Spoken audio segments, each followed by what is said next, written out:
नमस्कार दोस्तों, आपका स्वागत है योगेश महाजन लीगल चैनल पर। योगेश महाजन लीगल चैनल पर हम आपको प्रस्तुत करेंगे नवीनतम सुप्रीम कोर्ट के फैसलों और विभिन्न अन्य न्यायालयों के फैसलों पर और विधि ज्ञान को प्रसारित करने का प्रयास करेंगे। इस चैनल पर हम न्यायिक फैसलों के महत्व को समझाने और विधि समझौतों की युक्तियों को समझाने का प्रयास करते हैं। हमारा मकसद है कानून और न्याय के क्षेत्र में ज्ञान को आपके पास पहुंचाना, तो कृपया हमारे चैनल को सब्सक्राइब करें, घंटी आइकन दबाएं, वीडियो को लाइक और शेयर करें। दोस्तों, माननीय सुप्रीम कोर्ट ने 16 मई 2024 को एक जो है जजमेंट है वो सुनाई है। वो एक रिपोर्टेबल जजमेंट है और ये एक आर्बिट्रेशन एंड कॉन्सिलेशन एक्ट से संबंधित है। 1996 का जो कानून है उससे संबंधित है। और माननीय सुप्रीम कोर्ट ने इसमें ये कहा है कि जो आर्बिट्रल प्रोसीडिंग्स होती हैं, अगर दोनों पार्टीज अगर प्रोसीडिंग्स अटेंड कर रही हैं और दोनों ने अपनी पार्टीज ने अपने अपने रिस्पेक्टिव क्लेम्स हैं वो फाइल किए हैं, और जिसमें से एक पार्टी का जो क्लेम है वो पहले सुना जाता है, दूसरी पार्टी अटेंड कर रही है उस मीटिंग को, लेकिन जो है क्लेम को प्रेस नहीं करती है या फिर मीटिंग को अटेंड कर रही है, तो इस पे ये निष्कर्ष नहीं निकाला जा सकता कि उन्होंने अपना जो क्लेम है वो अबेंडन कर दिया है। अबेंडन कर दिया है तो ये सेक्शन 32 सब पार्ट 2 सब पार्ट सी का जो प्रोविजन है ये जजमेंट में देखने को मिलेगा, और सेक्शन 25 जो आर्बिट्रेशन एक्ट है उसके वो भी इस जजमेंट में देखने को मिलेगा। आइए हम उसके प्रोविजंस को पहले समझ लेते हैं। सेक्शन 25 क्या कहता है? सेक्शन 25 कहता है डिफॉल्ट ऑफ द पार्टी। जो आर्बिट्रेशन एक्ट है 1996 का वो ये कहता है डिफॉल्ट ऑफ द पार्टी। अगर कोई भी पार्टी है बिना किसी कारण के मींस जो अगर unless otherwise agreed by the parties where without showing sufficient force, अगर कोई भी क्लेमेंट है अगर वो कम्युनिकेट नहीं कर पाता अपनी statement of the claim in accordance with the subsection 1 of section 23, तब आर्बिट्रल ट्राइब्यूनल है तब टर्मिनेट कर सकता है प्रोसीडिंग्स। मींस क्लेमेंट अगर कोई अपना स्टेटमेंट ऑफ क्लेम जो है वो नहीं फाइल करता है, तब उसमें आर्बिट्रल जो ट्राइब्यूनल है वो प्रोसीडिंग्स को टर्मिनेट कर सकता है। फिर बी पार्ट ये कहता है कि जब रिस्पोंडेंट फेल्स टू कम्युनिकेट, जब यहाँ पर रिस्पोंडेंट अपना क्लेम जो है वो कम्युनिकेट नहीं कर पाता है, अपना स्टेटमेंट ऑफ डिफेंस जो है नहीं दे पाता है, तब आर्बिट्रल प्रोसीडिंग्स टर्मिनेट नहीं होंगी स्टेट पे। तब आर्बिट्रल प्रोसीडिंग्स क्या है वो कंटिन्यू होगी विदाउट ट्रीटिंग कि that failure is in itself is an admission of the allegation by the claimant. अगर रिस्पोंडेंट के लिए यहाँ पर फेवरेबल पार्ट आ जाती है, अगर कोई स्टेटमेंट ऑफ द डिफेंस है वो नहीं देता है, तब आर्बिट्रल प्रोसीडिंग्स कंटिन्यू होगी विदाउट ट्रीटिंग कि उन्होंने अपना स्टेटमेंट ऑफ डिफेंस नहीं दिया, तो इसका मतलब ये नहीं कि वो एडमिशन हो जाएगी एलिगेशन जो क्लेमेंट ने अपनी मींस स्टेटमेंट जो दी है, जो भी उन्होंने अपना एप्लीकेशन मूव किया है, तो इसका मतलब ये नहीं कि उनकी जो एलिगेशन है वो एडमिट कर ली जाएगी।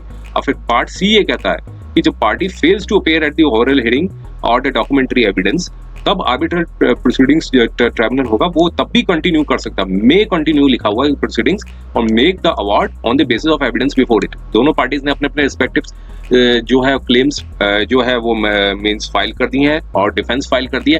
अब जब हेयरिंग के दौरान दोनों पार्टीज अगर नहीं प्रेजेंट होती हैं, तब भी आर्बिट्रल प्रोसीडिंग्स जो है वो कंटिन्यू रहेंगी। जो भी उनके समक्ष जो डॉक्यूमेंट्री एविडेंस होगा उसके बेसिस पे जो है वो अवार्ड दिया जाएगा। ये सेक्शन 25 कहता है। अब आइए हम सेक्शन 32 को भी देख लेते हैं। सेक्शन 32 क्या कहता है? सेक्शन 32 जो है आर्बिट्रेशन एक्ट का वो ये कहता है, देखिए, termination of proceedings. Termination of proceeding, तब आर्बिट्रल प्रोसीडिंग्स जो है वो टर्मिनेट हो सकती हैं by the final arbitral award और by then order of the arbitral tribunal under subsection part 2। और सी कहता है कि आर्बिट्रल ट्राइब्यूनल अगर उन्हें लगे कि कंटिन्यूएशन ऑफ प्रोसीडिंग्स जो है for any other reason become unnecessary और इम्पॉसिबल हो, तभी। अब इसको इंटरप्रिटेशन जो है माननीय सुप्रीम कोर्ट ने इस जजमेंट में किया है कि अननेसेसरी और इम्पॉसिबल कब होती है। तो यहाँ पर इस जजमेंट में ये देखने को मिला है कि पार्टीज ने अपनी अपनी प्रोसीडिंग्स में पार्टिसिपेट किया था, तो आर्बिट्रल ट्राइब्यूनल ने उनकी जो प्रोसीडिंग्स को अबेंडन कैसे कर दिया, और जो सेक्शन 32 सब पार्ट 2 सब पार्ट सी की जो है वो पावर्स कैसे इन्वोक कर दी, इस जजमेंट में हमें देखने को मिलेगा। तो आइए हम इसके कंटेंट्स को देखते हैं। देखिए, सिविल अपील नंबर 6462 ऑफ 2024 है, जो कि arises with special leave petition civil 1301 of 2023, जिसमें अपीलेंट्स वर्सेस रिस्पोंडेंट्स का ये केस था। और यहाँ पर जो इशू इन्वॉल्व था, legality and validity of the termination of proceedings under clause C of subsection 2 of section 32 of arbitration and conciliation act, जो जैसे कि हमने अभी देखा है कि जो इस सेक्शन के बारे में बताया कि आर्बिट्रल ट्राइब्यूनल जो है वो अगर लगता है उनको कि ये प्रोसीडिंग्स जो है बिकम अननेसेसरी और इम्पॉसिबल हो जाए, तो इसकी जो वैलिडिटी जो है वो माननीय सुप्रीम कोर्ट ने इस जजमेंट में जो है वो डिस्कस की है। और इसके आइए हम इसके जो फैक्ट्स हैं उसको देख लेते हैं। फैक्ट्स ये थे कि जो फर्स्ट अपीलेंट है वो एक पार्टनरशिप फिल्म थी और उनकी एक कुछ लैंड थी मुंबई में, और जो फर्स्ट रिस्पोंडेंट जो है वो एक प्राइवेट लिमिटेड कंपनी है और वो रियल एस्टेट डेवलपमेंट की थी। तो और सेकंड रिस्पोंडेंट भी एक लिमिटेड कंपनी थी जो कंज्यूमर बिजनेस गुड्स बिजनेस करती थी। और फर्स्ट अपीलेंट की जो प्रॉपर्टी थी वो डेवलप्ड की थी by the first respondent, under development agreement हुआ था उनके बीच में 11 अगस्त 1993 का, और MOU था वो एग्जीक्यूट हुआ था फर्स्ट अपीलेंट और सेकंड रिस्पोंडेंट के बीच में, जिसमें फर्स्ट अपीलेंट ने एग्रीमेंट किया था कि वो अपना कुछ एक पोर्शन होगा प्रॉपर्टी का वो सेकंड रिस्पोंडेंट को देंगे।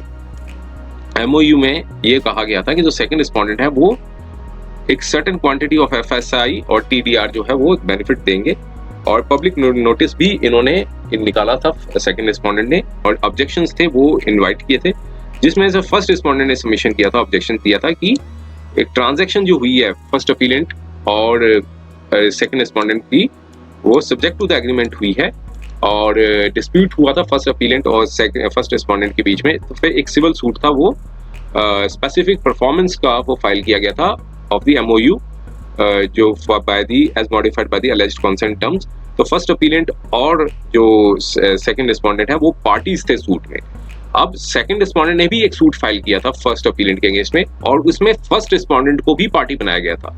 अब ये डिस्प्यूट हुए थे इन दोनों पार्टीज के बीच में, तो फिर बीच में सीनियर मेंबर्स भी आए बार के, तो फिर सोल आर्बिट्रेटर जो है वो अपॉइंट किया गया, और फिर order of appointment of the sole arbitrator का जो अवार्ड था वो 13 अक्टूबर 2011 को मींस पास किया। जो सूट जो था, जो सेकंड रिस्पोंडेंट ने जो सूट फाइल किया था उसमें एक ऑर्डर था वो पास किया था।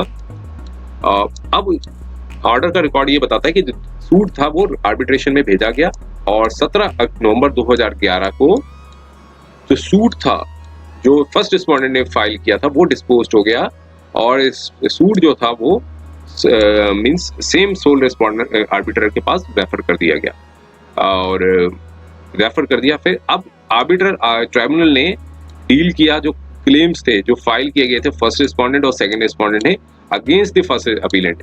दोनों ने अपने अपने रिस्पेक्टिव क्लेम्स थे। अब यहीं से डिस्प्यूट चालू होता है। दोनों रिस्पोंडेंट्स ने अपने अपने रिस्पेक्टिव स्टेटमेंट ऑफ क्लेम्स थे वो फाइल किए, और अब आर्बिट्रल प्रोसीडिंग्स थी वो स्टार्ट हुई थी on the basis of the claim. जो सेकंड रिस्पोंडेंट ने जो क्लेम फाइल किया था उसके बेस पे पहले आर्बिट्रल प्रोसीडिंग स्टार्ट हो गई, और उसके बेसिस पे अवार्ड हुआ था वो 6 मई 2017 को अवार्ड हो गया।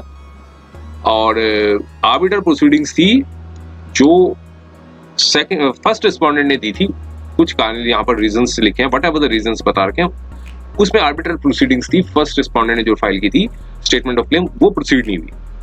अब इसके बाद फर्स्ट अपीलेंट ने एक कम्युनिकेशन थी वो आर्बिट्रल ट्राइब्यूनल को दी 26 नवंबर 2019 को, और एक और कम्युनिकेशन दी 7 जनवरी 2020 को, और उसमें एक रिक्वेस्ट की कि आर्बिट्रल ट्राइब्यूनल को कि जो क्लेम जो फाइल किया गया है फर्स्ट रिस्पोंडेंट ने उसको डिसमिस कर दिया जाए, क्योंकि उस जो फर्स्ट रिस्पोंडेंट की कंपनी है उन्होंने अपना क्लेम है अबेंडन कर दिया, मींस छोड़ दिया है। तो फिर इसमें आर्बिट्रल में ट्राइब्यूनल ने मीटिंग की 11 मार्च 2020 को, और उस मीटिंग में फर्स्ट रिस्पोंडेंट अटेंड नहीं किया उन्होंने, और नेक्स्ट मीटिंग जो फिक्स की थी 18 मार्च 2020 को, और मीटिंग जो शेड्यूल्ड हुई थी 18 मार्च 2020 को वो हुई नहीं। अब कोविड-19 का जो पेंडेमिक आया, फिर नेक्स्ट मीटिंग जो हुई 12 अगस्त 2020 को।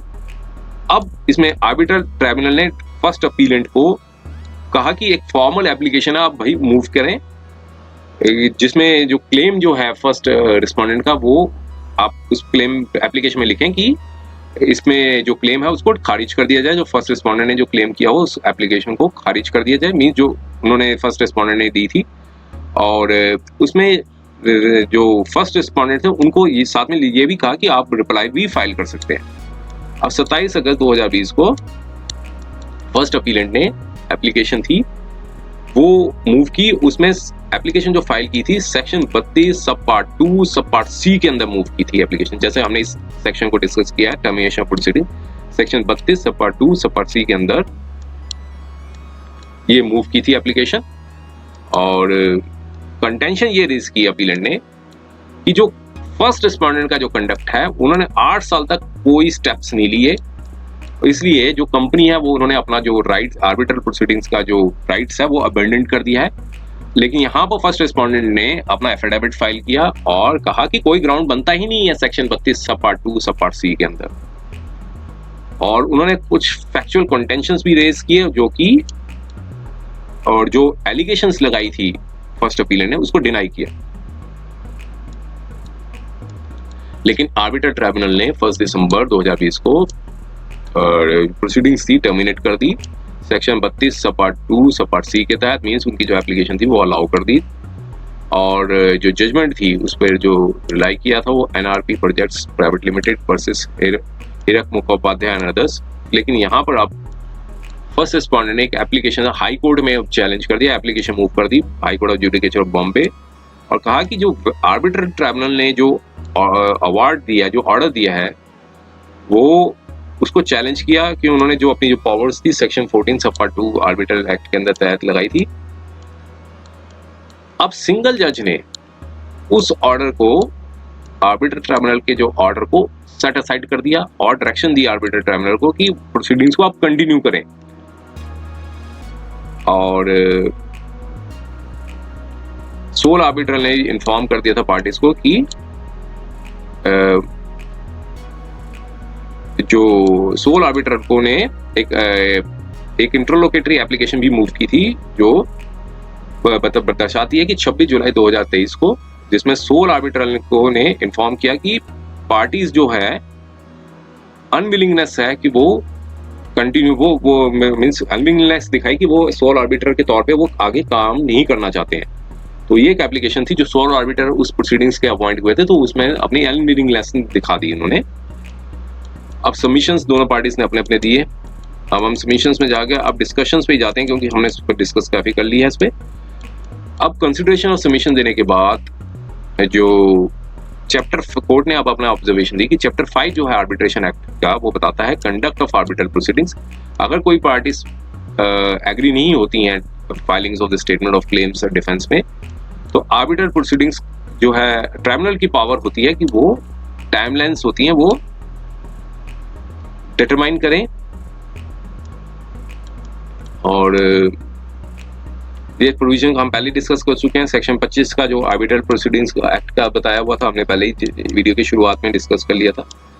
अब ये एलेबोरेट ये किया था सेक्शन 25A जो है आर्बिट्रल एक्ट का, वो ये कहता है कि क्लेमेंट अगर कम्युनिकेट नहीं करता है तब वो है आर्बिट्रल ट्राइब्यूनल जो है टर्मिनेट कर देगा प्रोसीडिंग्स को। और लेकिन जो सेक्शन 25 सब पार्ट बी ये है कि अगर रिस्पोंडेंट फेल हो जाता है, कम्युनिकेट कर लेता है, तब आर्बिट्रल ट्राइब्यूनल कंटिन्यू करेगा प्रोसीडिंग्स को। और क्लास सी जो है वो दोनों पार्टीज अगर अपेयर, कोई भी पार्टी अपेयर नहीं होती है ऑरल हियरिंग के दौरान, तब एविडेंस के आधार पे होगा। ये पहले डिस्कस कर चुके हैं। और सब कुछ डिस्कस करने के बाद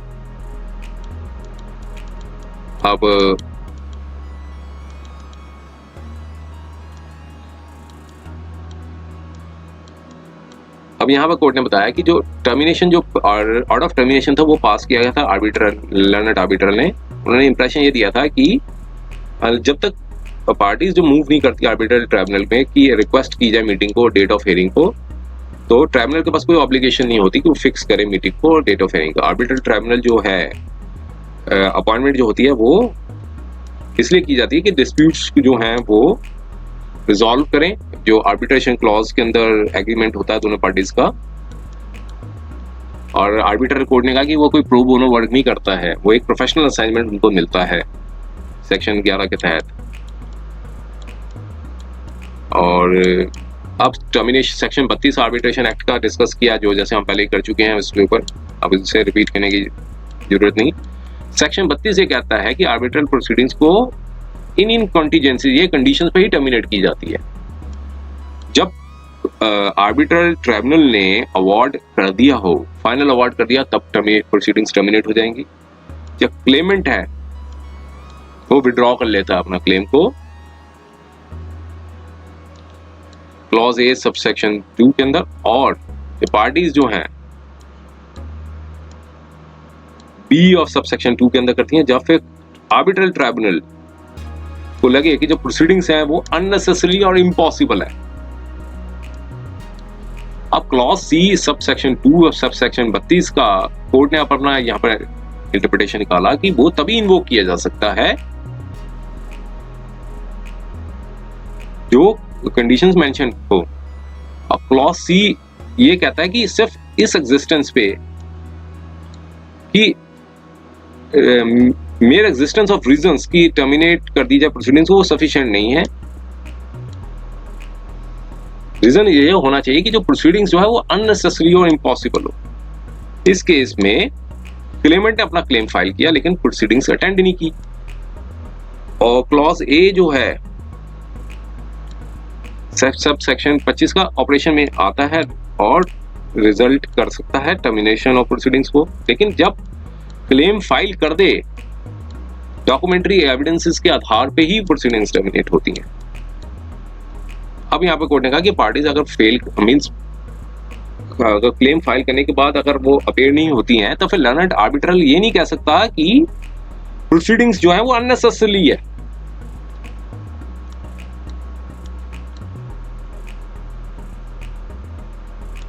इसलिए अबेंडनमेंट जो है एस्टैब्लिश होना बहुत जरूरी है। ये अबेंडनमेंट जो है वो एक्सप्रेस भी हो सकता है, इम्प्लाइड भी हो सकता है। तो यहाँ पर कोर्ट ने कहा कि ऐसा कुछ लगा ही नहीं है इसमें, क्योंकि उन्होंने प्रोसीडिंग्स अटेंड की थी। अब इस सारे इंसिडेंसेस थे वो यहाँ पर अपनी जजमेंट में बताए कि पहले अपेयर हुए और रिस्पेक्टिव डेट पे अपेयर हुए, फिर उनको लेट पहुंचे काउंसिल। तो इसका मतलब ये नहीं कि प्रोसीडिंग्स को टर्मिनेट कर दिया, उन्होंने अपना क्लेम है वो अबेंडन कर दिया।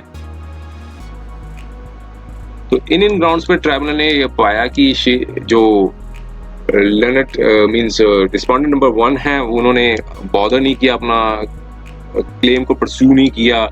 मीटिंग जो हुई थी 11 मार्च 2020 को उन्होंने अटेंड नहीं की। नेक्स्ट मीटिंग 12 अगस्त को हुई थी और उन्होंने कहा कि वो क्लेम जो है वो प्रेस करना चाहते हैं, तो उन्होंने अपना अबेंडन कर दिया।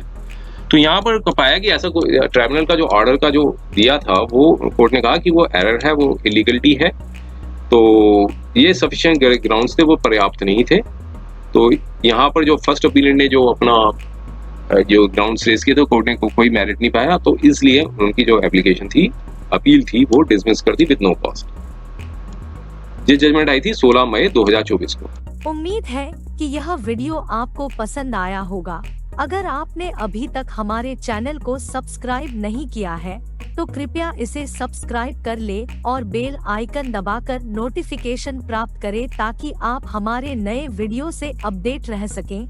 अगर आपको यह वीडियो पसंद आया हो तो कृपया लाइक करें और अपने दोस्तों के साथ शेयर करें। हमारे चैनल पर आपको न्यायिक मुद्दों, कानूनी सलाह और कानूनी अपडेट्स के बारे में नवाचारिक और महत्वपूर्ण जानकारी मिलेगी। हमारे साथ बने रहें, क्योंकि योगेश महाजन लीगल आपके कानूनी सवालों का सहायक है।